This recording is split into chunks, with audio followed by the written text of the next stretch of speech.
Hello, folks, and welcome to another episode of the Dr. Mark Foster Show. This is a more personal broadcast in which I will be discussing an experience that I had a number of years ago, maybe a dozen or so, maybe more than that, I'm not sure, which led to a kind of emancipatory experience from autism, which happened a few years later.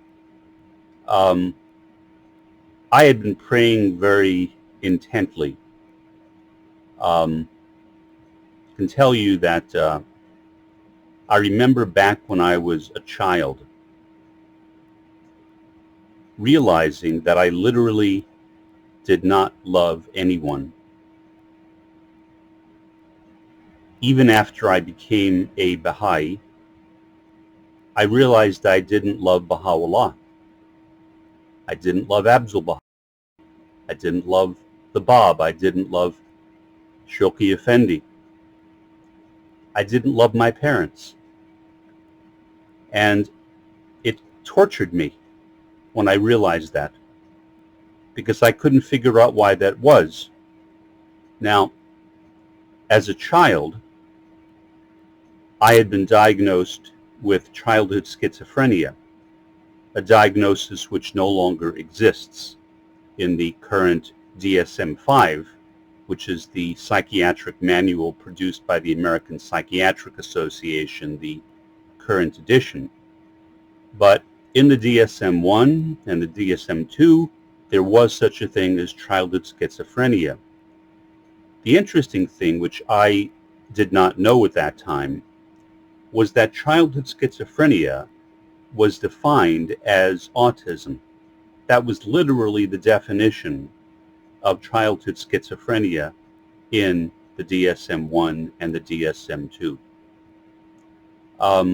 So back in, I don't know, 1961, 1962, when I first began seeing psychiatrists, and I was diagnosed by various psychiatrists, and eventually by the late Dr. Charles Buddy Rabiner, who I kept in touch with over the years, and who interestingly confirmed my diagnosis as an autistic with a comorbidity of OCD, of obsessive compulsive disorder, meaning that is a kind of secondary condition that in my case, and in the case of many autistics, went along with my diagnosis of autism.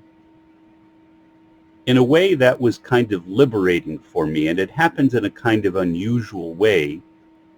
I had a cockroach infestation, and really, really bad. And I couldn't figure out where the roaches were. Turned out that they were hiding in the overflow drain of the bathroom sink, which, as I understand it now, is a fairly common thing. But nothing that I could do seemed to eliminate them until I finally figured that out. That I ended up putting tape over the overflow drain, and that resolved the problem. But I literally couldn't sleep because I would wake up in the middle of the night, or I couldn't even go to sleep in the first place, because I would imagine that these cockroaches were crawling on me, which in fact they did. They did crawl on me as I was going to sleep at times. They would climb up the bed and they would crawl onto my back. So it was a very haunting experience for me. I went to my primary physician.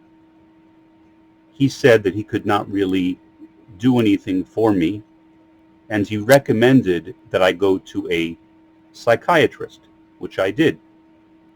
A guy named James Hunter, who is now deceased, Dr. James Hunter, really wonderful man, great psychiatrist, right here in Johnson County, Kansas, suburban Kansas City on the Kansas side. And the first time I went to see him, he asked me to tell him who I was and what my background was, and I did. And he said, "Oh, you have autism." That was an eye-opening experience for me, which literally changed the direction of my life at that time. I began reading intensely. As much as I could find, I collected a huge library of books on autism. And I became very familiar with it. I became involved with a couple of different autistic advocacy groups. Initially, I adopted the position which is commonly called the neurodiversity movement or the anti-cure movement, which basically sees autism as being a part of normal human diversity and is opposed to any attempt to cure autism. And I thought that was a good thing at the time. A couple of years went by, and then I began to remember.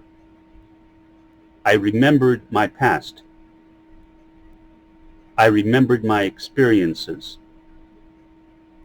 I remembered being beaten up practically every school day of my childhood by other kids. Very common experience among autistics. And I said, my goodness, why in the world would I be opposed to a cure? So I changed my mind. And I literally left that movement and stopped associating with that particular segment of the online autistic community, or maybe more accurately, they stopped associating with me after they saw me post a couple of things in which I argued in favor of a cure. In other words, I did not want to see anyone to go through the kind of trauma that I went through as a child and was, in a sense, still going through as an adult, basically unable to experience empathy, unable to love anyone, literally anyone, including my Lord, Baha'u'llah, and the Bab, the Lord of the twin manifestations, as I call them, or the Lord of the twin theophany, which means manifestation. And so I began praying. I began praying for some type of resolution to this problem. A number of things happened. One thing is, for some reason, I developed a very close affinity for Sufism. And pardon me while I take a bit of water. Again, my mouth dries out because of one of the meds I'm on.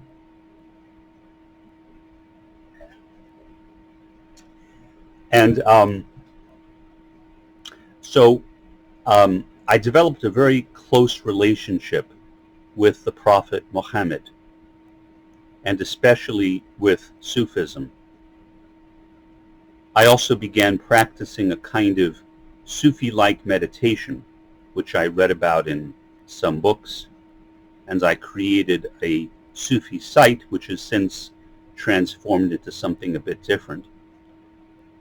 But regardless, I can tell you that for some reason, I believe, the Prophet Muhammad sent me the late Hazrat Sultan Bahu. Hazrat Sultan Bahu came as a part of the Bhakti Sufi movement, which was the golden age of India, the golden age of South Asia. It was a time of unity between Hindus and Muslims, especially Hindus and Sufis. as Sufis began arriving in South Asia, they recognized a commonality with Bhakti people who practice Hindu devotion.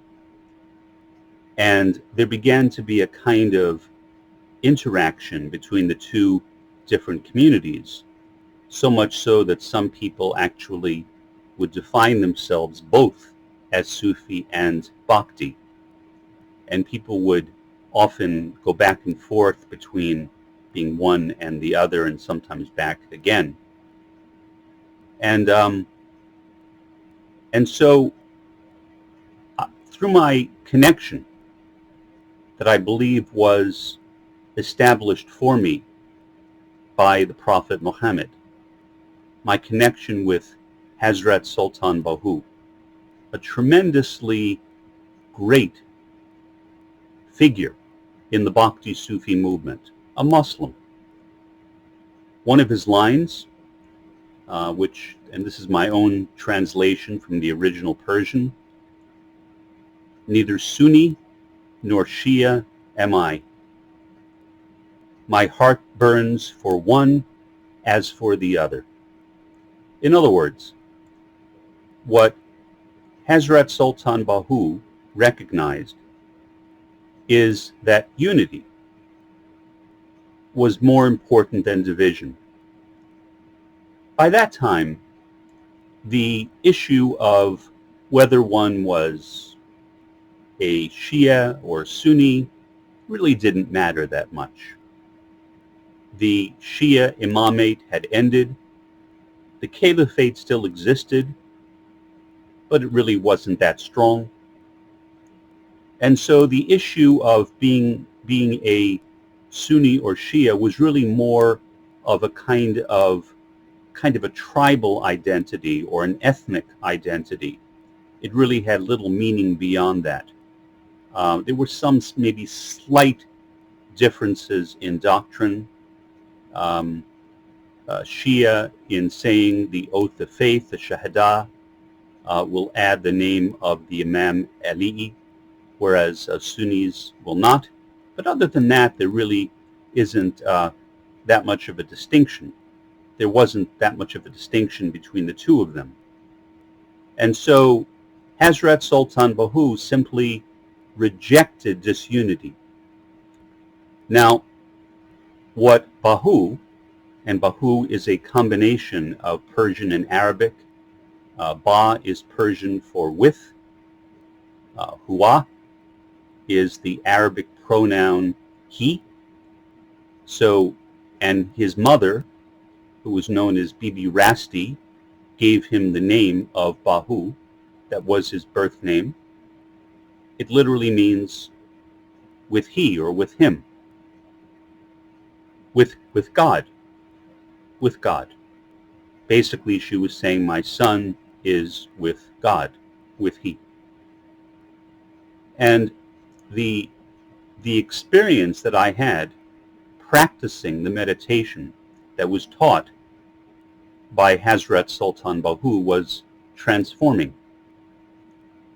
For example, in the course of practicing this meditation, I began to have, I guess, what could be called ecstatic experiences.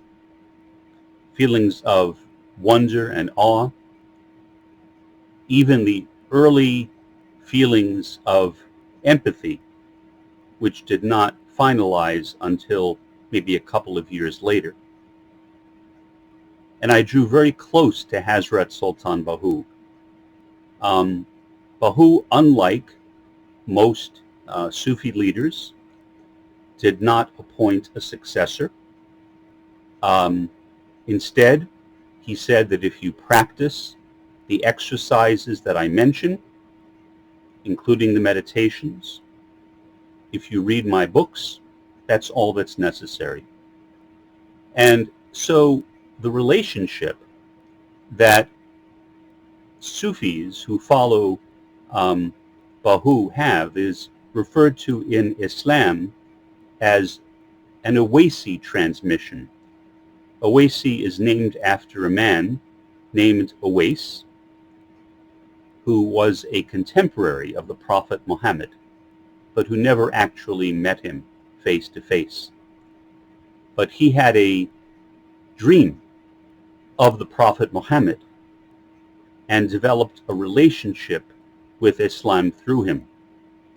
And so Owaisi refers to a kind of spiritual experience that a person will have, maybe in a dream or perhaps a vision, where a person, either through an association with Muhammad, an association with some departed sheikh like Hazrat Sultan Bahu, or various other figures, including the Green Man, that a person will be able to become initiated, in a sense, into Sufism. That was my experience through Hazrat Sultan Bahu. And so through that relationship, and I believe that was a gift given to me directly by the Prophet Muhammad, my heart began to open. And so in effect, I was to a large extent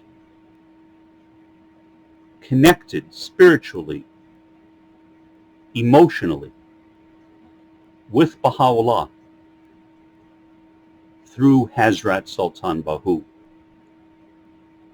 the gift that was sent to me by the Prophet Muhammad. That was part of my experience. The rest of it, which I discussed earlier, was when I had a dream one time, and I thought it was a dream, but it wasn't really, although in a sense it was. I didn't really understand what dreams were. I thought that dreams were simply imagination, and they can be mixed with imagination, certainly, but I thought that's what they were.